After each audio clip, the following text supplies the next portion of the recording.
Welcome back to episode 41 of our programming series. We're going to finish our discussion on object-oriented programming with destructors. So anyway, we talked about constructors and how they are used to allocate memory to create objects, while destructors are just the opposite. They are used to deallocate memory and destroy objects. So let's go ahead and see an example.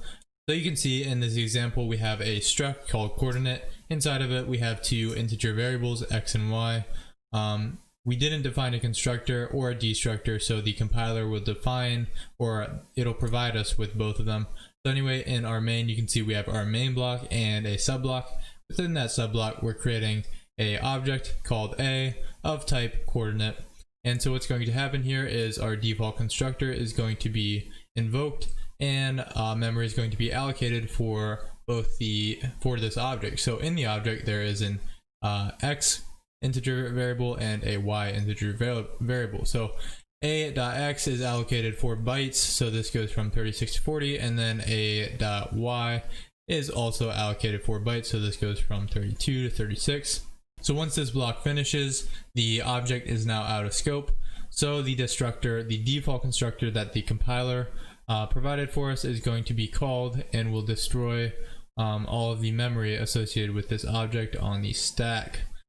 So now let's see an example of why we actually might want to create our own destructor. So you can see we still have our coordinate struct, but now we have our variables as pointers. So we have a pointer x and a pointer y, and you can see we wrote our own constructor. So this is going to become our default constructor because we didn't provide any parameters.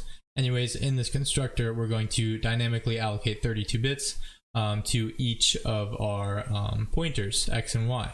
So now in our main function in that subblock, we're going to create an object. So our default constructor that we wrote is going to be invoked. And what's going to happen is, first off, our pointers are going to be allocated memory on the stack.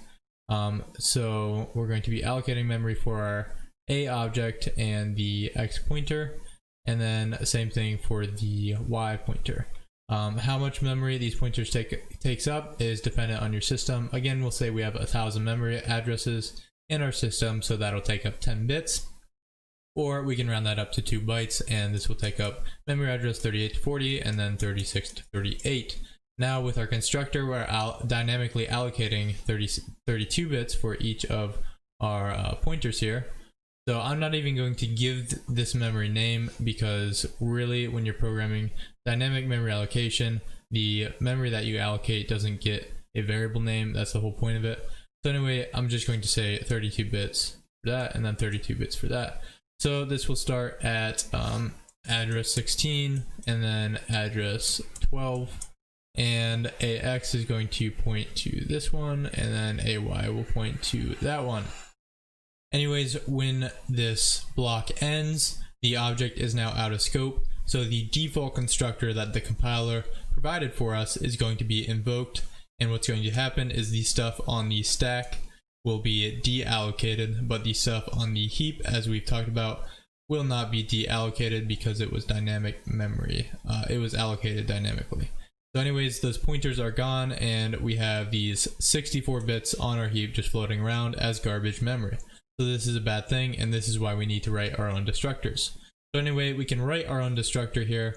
So we'll just change the code a little bit, and we'll define our own destructor here. So in our destructor, we'll say delete x and then delete y, and what this will do, again, it'll go and follow the path of the pointers and delete however many bits is specified. So x is a int pointer, so it'll delete 32 bits once it gets over to this address.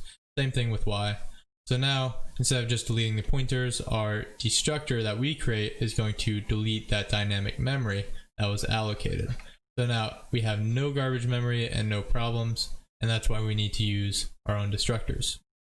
So as far as actually writing the destructor, it's the same thing as the constructor, except you put what's called the tilde in front of it, and the tilde is just the squiggly line that's at the top left of most keyboards.